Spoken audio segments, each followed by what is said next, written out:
Hello दोस्तों, welcome to Hindi with Priyanka channel. आज हम सब आचार्य रामचंद्र शुक्ल की पुस्तक हिंदी साहित्य का इतिहास देखेंगे, रीतिकाल। ठीक है, रीतिकाल को इन्होंने कितने प्रकरणों में विभक्त किया है और सभी प्रकरणों के नाम पूछा जा सकता है। कितने प्रकरणों में विभक्त किए हैं, या तो दे देगा प्रथम प्रकरण का नाम या द्वितीय प्रकरण का नाम क्या है। तो चलिए शुरू करते हैं। और इसके आगे हमने आदिकाल के सभी प्रकरण और भक्ति काल के सभी प्रकरण इन्होंने जो विभक्त किए हैं। आदिकाल को 4 प्रकरण में, भक्ति काल को 6 प्रकरण में। ठीक है, और रीतिकाल को आज हम देखेंगे। चलिए शुरू करते हैं। उसको आप प्लेलिस्ट से जरूर देखिएगा, और अगर आप चैनल पर नहीं तो प्लीज चैनल को सब्सक्राइब जरूर कर लीजिएगा। ठीक, शुरू करते हैं हम। रीतिकाल, इन्होंने इसका समय 1700 से 1900 बताया है। रीतिकाल को 3 प्रकरणों में इन्होंने विभक्त किया है। प्रथम प्रकरण का नाम है सामान्य परिचय, दूसरे प्रकरण का नाम है इनके रीति ग्रंथकार कवि, और तीसरे प्रकरण का नाम है रीतिकाल के अन्य कवि। तीनों प्रकरणों को हम देखेंगे। ठीक है, आज हम प्रकरण 1 सामान्य परिचय देखने वाले हैं। चलिए शुरू करते हैं। और अगर आप अभी तक नहीं किए हैं तो प्लीज़ चैनल को जरूर से सब्सक्राइब कर लीजिएगा, ताकि आपको हर वीडियो मिलती रहे। और आप रामचंद्र शुक्ल की पूरी पुस्तक जरूर से पढ़िएगा। सामान्य परिचय है। हिंदी काव्य अब पूर्ण प्रौढ़ता को पहुंच गया था। संवत 1598 में कृपाराम थोड़ा बहुत रस निरूपण भी कर चुके थे। उसी समय के लगभग चरखारी के मोहनलाल मिश्र ने श्रृंगार परक नामक एक ग्रंथ श्रृंगार संबंधी लिखा। नरहरि कवि के साथी कर्णेश कवि ने करड़ा भरण, श्रुति भूषण और भूप भूषण नामक 3 ग्रंथ अलंकार संबंधी ग्रंथ लिखे। ये तीनों ग्रंथ जो हैं कर्णेश के कर्णाभरण, श्रुति भूषण और भूप भूषण, जो कि अलंकार ग्रंथ हैं, संबंधी लिखे। पूछा जा सकता है रस निरूपण और अलंकार निरूपण का इस प्रकार सूत्रपात हो जाने पर केशवदास जी ने काव्य के सब अंग का निरूपण शास्त्रीय पद्धति पर किया। इसमें संदेह नहीं कि काव्य रीति का सम्यक समावेश पहल आचार्य केशव ने ही किया, पर हिंदी में रीति ग्रंथों की अविरल और अखंडित परंपरा का प्रवाह केशव की कवि प्रिया ने प्रायः 50 वर्ष पीछे चला, और वह भी एक भिन्न आदर्श को लेकर, केशव के आदर्श को लेकर नहीं। केशव के प्रसंग में पहले कहा जा चुका है कि वे काव्य में अलंकारों का स्थान प्रधान समझने वाले चमत्कारवादी कवि थे। उनकी इन मनोवृत्ति के कारण ही हिंदी साहित्य के इतिहास में एक विचित्र संयोग घटित हुआ।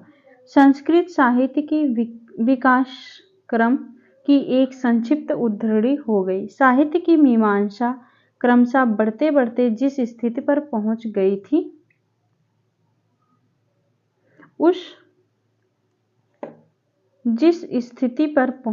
थी, उस स्थिति से सामग्री न लेकर केशव ने उसके पूर्व की स्थिति से सामग्री ली। उन्होंने हिंदी पाठकों को काव्यांग निरूपण की उस पूर्व दशा का परिचय कराया जो भामह और उद्भट के समय में थी। उस उत्तर दशा का नहीं जो आनंद वर्धनाचार्य, मम्मट और विश्वनाथ द्वारा विकसित हुई। भामा और उद्भट के समय से अलंकार और अलंकार्य का स्पष्ट भेद नहीं हुआ था। रस, रीति, अलंकार आदि शब्द के लिए अलंकार शब्द का व्यवहार होता था। यही बात हमें केशवदास की कवि प्रिया में पाते हैं। उसमें अलंकार के सामान्य और विशेष 2 भेद के, सामान्य के अंतर्गत वर्ण विषय और विशेष के अंतर्गत वास्तविक अलंकार रखे गए हैं। मोस्ट इम्पॉर्टेंट पूछा जा सकता है केशव के कवि प्रिया में, उसमें अलंकार के सामान्यता 2 भेद थे, सामान्य और विशेष। 2 भेद थे, सामान्य और विशेष। सामान्य के अंतर्गत वर्ण विषय और विशेष के अंतर्गत वास्तविक अलंकार रखे गए। विशेष के अंतर्गत वास्तविक अलंकार रखे गए। पर केशव के उपरांत तत्काल रीति ग्रंथों की परंपरा चली नहीं। कवि प्रिया के 50 वर्ष पीछे उसकी अखंड परंपरा का आरंभ हुआ। यह परंपरा केशव के दिखाए हुए पुराने आचार्यों भामा, उद्भट आदि के मार्ग पर न चलकर परवर्ती आचार्यों के परिष्कृत मार्ग पर चली, जिसमें अलंकारे का भेद हो गया था। हिंदी के अलंकार ग्रंथ अधिकतर चंद्रालोक और कुवलयानंद के अनुसार निर्मित हैं। कुछ ग्रंथों में काव्य प्रकाश और साहित्य दर्पण हैं। आगे है दास जी की एक नई योजना अवश्य ध्यान देने योग्य है। संस्कृत काव्य में अंत्यानुप्रास या तुक का चलन नहीं था, इससे संस्कृत के साहित्य ग्रंथों में उसका विचार नहीं हुआ, पर हिंदी काव्य में वह बराबर प्रारंभ से ही मिलता है। अतः दास जी ने अपनी पुस्तक में उसका विचार करके बड़ा ही आवश्यक कार्य किया। भूषण का भाविक छवि एक नया अलंकार सा दिखाई पड़ता है। भूषण का भाविक छवि एक नया अलंकार सा दिखाई पड़ता है, पर वास्तव में संस्कृत ग्रंथों के भाविक का ही एक दूसरा या प्रवर्धित रूप है। भाविक का संबंध कालगत दूरी से है। भाविक का संबंध कालगत दूरी से है, इसका देशगत से बस इतना ही अंतर है। दास जी के अतिशयोक्ति के 5 नए दिखाई पड़ने वाले भेदों में से 4 तो भेदों के भिन्न योग हैं और 5वां संभावनातिशयोक्ति तो संवादिशयोक्ति ही है। देव कवि का संचारियों के बीच छल बढ़ा देना कुछ लोगों को नई सूझ समझ पड़ा है। आगे है उन्हें समझना चाहिए कि देव ने जैसे और सब बातें संस्कृत की रस तरंगड़ी से ली है, वैसे ही यह छल भी। सच पूछिए तो छल का अंतर्भाव अहिंसा में हो जाता है। इस बात का संकेत पहले किया जा चुका है कि हिंदी के पदबद्ध लक्षण ग्रंथों में दिए हुए लक्षणों और उद्धरणों में बहुत जगह गड़बड़ी पाई जाती है। अब इस गड़बड़ी के संबंध में 2 बातें कही जा सकती हैं। या तो यह कहें कि कवियों ने अपना मतभेद प्रकट करने के लिए जानबूझकर भिन्नता कर दी है, अथवा प्रमादवश और समझकर। मतभेद तो तब कहा जाता है जब कहीं कोई नूतन विचार पद्धति मिलती, अतः दूसरा कारण ही ठहरता है। कुछ उदाहरणों से यह स्पष्ट हो जाएगा। केशवदास ने रूपक के 3 भेद दंडी से लिए। रामचंद्र शुक्ल कह रहे हैं केशवदास रूपक के 3 भेद दंडी से लिए। कौन कौन से? अद्भुत रूपक, विरुद्ध रूपक और रूपक रूपक। 3 रूपक थे, अद्भुत रूपक, विरुद्ध रूपक और रूपक रूपक, जो कि उन्होंने दंडी से लिए। इनमें से प्रथम का लक्षण भी स्वरूप व्यक्त नहीं करता और उदाहरण भी अधिक ताद्रुप्य रूपक का हो गया है। विरुद्ध रूपक भी दंडी से नहीं मिलता और रूपकातिशयोक्ति हो गया है। रूपक दंडी के अनुसार वहां होता है जहां प्रस्तुत पर एक अप्रस्तुत का आरोप करके फिर दूसरे प्रस्तुत का भी आरोप कर दिया जाता है। केशव के ना तो लक्षण से यह बात प्रकट होती है, ना उदाहरण से। उदाहरण में दंडी के उदाहरण का ऊपरी ढांचा भर झलकता है, पर असल बात का पता नहीं। इससे स्पष्ट है कि बिना ठीक तात्पर्य समझे ही लक्षण और उदाहरण हिंदी में दिए गए हैं। दूसरा है भूषण। क्या प्रायः सब हिंदी कवियों ने भ्रम, संदेह और स्मरण अलंकारों के लक्षणों में सादृश्य की बात छोड़ दी है। इससे बहुत जगह उदाहरण अलंकार के ना होकर भाव के हैं। भूषण का उदाहरण सबसे गड़बड़ है। तीसरा है शब्द शक्ति का विषय दास ने थोड़ा सा लिया है पर उससे उसका कुछ भी बोध नहीं हो सकता। आगे है उपादान लक्षण। उपादान लक्षण का लक्षण भी विलक्षण है और उदाहरण भी असंगत है। उदाहरण से साफ झलकता है कि इस लक्षण का स्वरूप ही समझने में भ्रम हुआ है, जबकि काव्यांगों का स्वतंत्र विवेचन ही नहीं हुआ, तब तरह तरह के बाद कैसे प्रतिष्ठित होते हैं। संस्कृत साहित्य में जैन अलंकारवाद, रीतिवाद, रसवाद, ध्वनिवाद, वक्रोक्ति इत्यादि अनेक वाद पाए जाते हैं। वैसे वादों के लिए हिंदी के रीति क्षेत्र में रास्ता ही नहीं निकला। केशों को ही अलंकार आवश्यक मानने के कारण अलंकारवादी कह सकते हैं। केशों को ही अलंकार आवश्यक मानने के कारण अलंकारवादी कह सकते हैं। केशों के उपरांत रीतिकाल में होने वाले कवियों ने किसी वाद का निर्देश नहीं किया। वे रस को ही काव्य की आत्मा का प्रधान वस्तु मानकर चले। वे रस को ही काव्य की आत्मा या प्रधान वस्तु मानकर चले। महाराज जसवंत सिंह ने अपने भाषा भूषण की रचना, मोस्ट इम्पोर्टेंट, भाषा भूषण किसकी रचना है? जसवंत सिंह। जसवंत सिंह ने अपने भाषा भूषण की रचना चंद्रालोक के आधार पर की। पूछा जा सकता है भाषा भूषण की रचना किसके आधार पर की गई है? चंद्रालोक के आधार पर की, पर उसके अलंकार की अनिवार्यता वाले सिद्धांत का समावेश नहीं किया। इन रीति ग्रंथों के कर्ता भावुक, साहित्य और निपुण कवि थे। उनका उद्देश्य कविता करना था, न कि काव्यांगों का शास्त्रीय पद्धति पर निरूपण करना। अतः उनके द्वारा बड़ा भारी कार्य यह हुआ कि रसों, विशेषतः श्रृंगार रस और अलंकारों के बहुत ही सरस और हृदयग्राही उदाहरण अत्यंत प्रचुर परिणाम में प्रस्तुत हुए। ऐसे सरस और मनोहर उदाहरण संस्कृत के सारे लक्षणों से चुनकर इकट्ठा करें तो भी उनकी इतनी अधिक संख्या ना होगी। अलंकारों की अपेक्षा नायिका भेद की ओर कुछ अधिक झुकाव रहा। इससे श्रृंगार रस के अत्यंत बहुत मुक्तक रचना हिंदी में हुई। इस रस का इतना अधिक विस्तार हिंदी साहित्य में हुआ कि इसके एक अंग को लेकर स्वतंत्र ग्रंथ रचे गए। इस रस का सारा वैभव कवियों ने नायिका भेद के भीतर दिखाया। रस ग्रंथ वास्तव में नायिका भेद के ही ग्रंथ हैं। रस ग्रंथ नायिका भेद के ग्रंथ माने हैं, जिनमें और दूसरे रस पीछे से संक्षेप में चलते कर दिए गए हैं। नायिका श्रृंगार रस का आलंबन है। नायिका श्रृंगार रस का आलंबन है। इस आलंबन के अंगों का वर्णन एक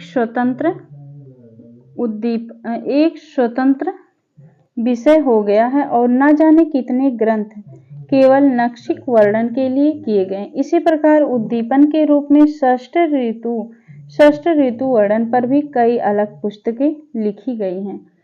विप्रलंभ संबंधी 12 मासे भी कुछ कवियों ने लिखे। रीति ग्रंथों की इस परंपरा द्वारा साहित्य की विस्तृत विकास में कुछ बाधा भी पड़ी। प्रकृति के अनेक रूपता, जीवन की भिन्न भिन्न चित बातों तथा जगत के नाना रहस्यों की ओर कवियों की दृष्टि नहीं जाने पाई। वह एक प्रकार से बद्ध और परिमित सी हो गई। उसका क्षेत्र संकुचित हो गया। वाग्धारा बधी हुई नालियों में ही प्रवाहित होने लगी, जिससे अनुभव के बहुत से गोचर और अगोचर विषय रसिक्त होकर सामने आने से रह गए। दूसरी बात यह हुई कि कवियों की व्यक्तिगत विशेषता की अभिव्यक्ति का अवसर बहुत ही कम रह गया। कुछ कवियों के बीच भाषा शैली, पद विन्यास, अलंकार, विधान आदि बाहरी बातों का भेद हम थोड़ा बहुत दिखा सके, पर उनकी अभ्यंतर प्रवृत्ति के अन्वीक्षण में सामर्थ्य उच्च कोटि की आलोचना की सामग्री बहुत कम पा सकते हैं। रीति काल में एक बड़े भारी अभाव की पूर्ति हो जानी चाहिए थी, पर वह नहीं हुई।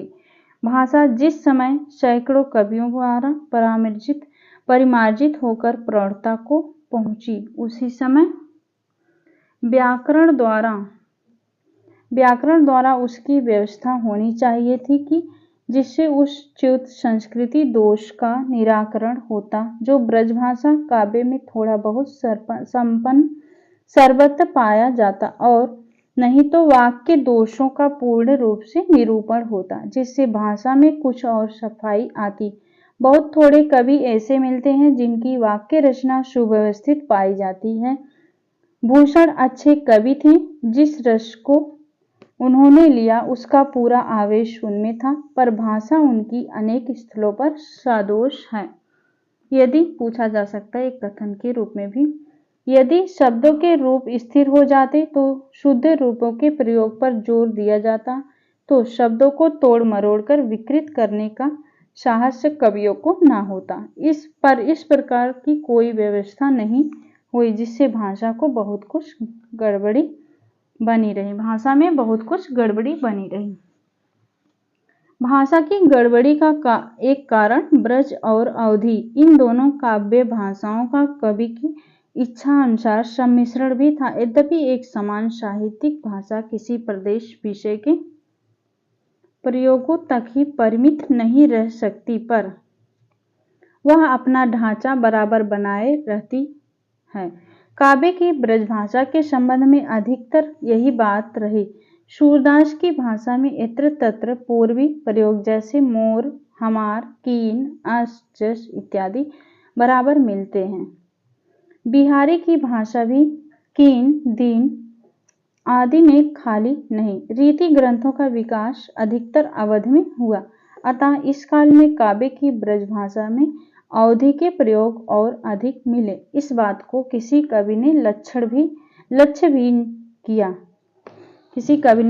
भी किया। दास जी ने केशवदास ने अपने काव्य निर्णय में काव्य भाषा पर भी कुछ दृष्टिपात किया। मिश्रित भाषा के समर्थन में वे कहते हैं, ब्रज भाषा रुचिर कहे सुमति सब कोड, मिल संस्कृत पर सयो पय अति प्रगट जू होय। ब्रज मागधी मिले अमर, नाग यवन भाखन, सहज पारसी हु मिले, सठ विधि कहत बखानी। उक्त दोहों में मागधी शब्दों से पूर्वी भाषा का अभिप्राय है।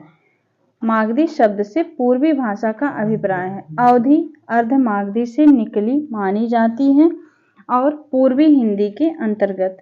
जबादानी के लिए ब्रज का निवास आवश्यक नहीं है। अब कवियों की बाड़ी भी प्रमाण है। इस बात को दास जी ने स्पष्ट कहा है। केशवदास ने, सूर केशव मंडन बिहारी कालिदास ब्रह्मा, चिंतामणि मतिराम भूषण सु जानिए।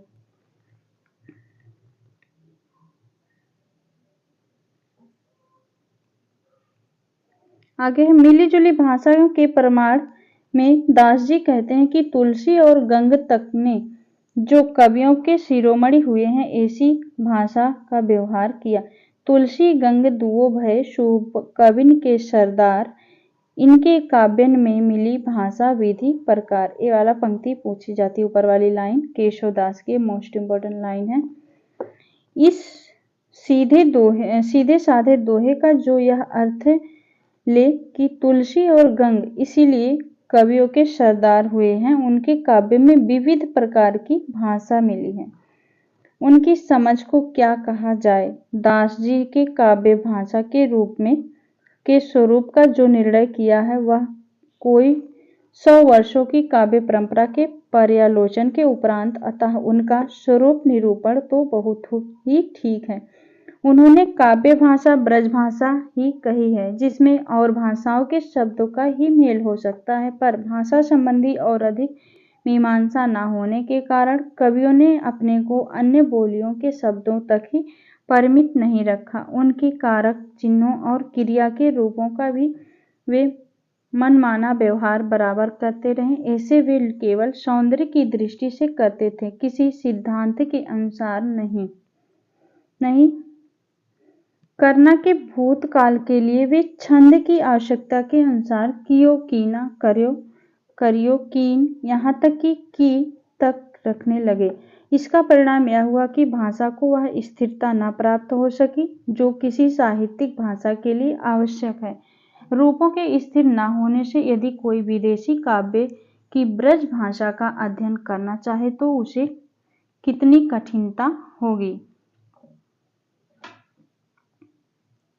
भक्ति काल की प्रारंभिक अवस्था में ही किस प्रकार मुसलमानों के संसर्ग से कुछ फारसी के शब्द और चलन भाव मिलने लगे थे, इसका उल्लेख हो चुका है। नामदेव और कबीर आदि की तो बात ही क्या, तुलसीदास जी ने भी गनी, गरीब, साहब इत्यादि, उमर दराज आदि बहुत से शब्दों का प्रयोग किया। सूर्य में ऐसे शब्द अवश्य कम मिलते हैं। फिर मुसलमानी राज्य की दृढ़ता के साथ साथ इस प्रकार के शब्दों का व्यवहार ज्यों-ज्यों बढ़ता गया त्यों-त्यों और सभ्यता के व्यवहार का अनुकरण हुआ और फारसी के लच्छेदार शब्द वहां चारों ओर सुनाई देने लगा। अतः भाट या कवि लोग आयुष्मान और जय जयकार तक की अपने को कैसे रख सकते थे। वे भी दरबार में खड़े होकर उमर दराज महाराज तेरी चाहिए पुकारने लगे। क्या? उमर दराज महाराज तेरी चाहिए पुकारने लगे। वक़्त वलंद आदि उन शब्द उनकी जबान पर भी नाचने लगे। यह तो हुई व्यवहारिक भाषा की बात। फारसी काव्य के शब्दों को भी थोड़ा बहुत कवियों ने अपनाना आरंभ किया। रीतिकाल में ऐसे शब्दों की संख्या कुछ और बढ़ी, पर वह देखकर हर्ष होता है कि अपनी भाषा की सरसता का ध्यान रखने वाले उत्कृष्ट कवियों ने ऐसे शब्दों को बहुत ही कम स्थान दिया। परंपरागत साहित्य का कम अभ्यास रखने वाले साधारण कवियों ने कहीं-कहीं बड़े बेढंगे तौर पर ऐसे विदेशी शब्द रखे हैं। वहीं कहीं-कहीं खुशबोयन आदि उनके विकृत शब्दों को देखकर शिक्षितों को एक प्रकार की विरक्ति सी होती है और उनकी कविता गंवारों की रचना सी लगती है। शब्दों के साथ साथ कुछ थोड़े से कवियों ने इश्क की शायरी की पूरी अलंकार सामग्री तक उठाकर रख ली है और उनके भाव भी बांध गए। रसनिधि की रतन हजारा में यह बात अरुचिकर मात्रा में पाई जाती है। मोस्ट इम्पॉर्टेंट इनका ये है रसनिधि का रतन हजारा।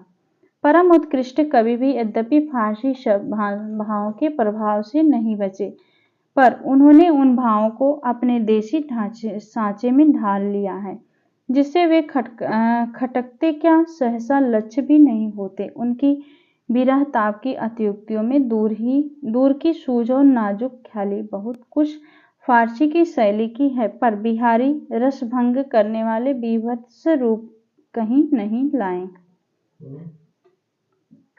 आगे है, यहाँ पर यह उल्लेख कर देना भी आवश्यक जान पड़ता है कि रीतिकाल के कवियों के प्रिय छंद कविता और सवैये ही रहे। मोस्ट इम्पॉर्टेंट रामचंद्र शुक्ल ने रीतिकाल के कवियों के छंद के बारे में कहा है, इनका प्रिय छंद कवित्त और सवैये रहे हैं।